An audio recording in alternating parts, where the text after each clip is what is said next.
सुप्रिया सुळे यांना काँग्रेसमध्ये काय भवितव्य आहे का पाहूयात। सुप्रिया कायम राष्ट्रीय राजकारणात सक्रिय। राष्ट्रवादी फुटल्याने पवारांचा दबदबा ओसरला। सुप्रिया यांचा राष्ट्रीय राजकारणातला दबदबा घसरला। पक्ष नसल्याने राज्यात सुप्रियांसाठी स्थान नाही। महाराष्ट्रात शरद पवारांत सुप्रियासाठी आग्रही। अजित पवारांनी सुप्रियामुळेच राष्ट्रवादी सोडली। आता अजित पवार आणि सुप्रिया सुळे कडवे स्पर्धक। अजित पवारांसमोर सुप्रिया कमी अनुभवी। राज्यात अजित पवारांशी संघर्ष करण्यापेक्षा सुप्रिया यांना नवा मार्ग निवडावा लागणार।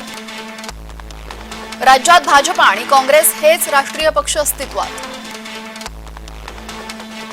भाजपसोबत जाण्याचा पर्याय सुप्रिया यांना अमान्य। तर राष्ट्रीय राजकारणात जाण्यासाठी काँग्रेसच सुप्रियांसाठी सोयीची।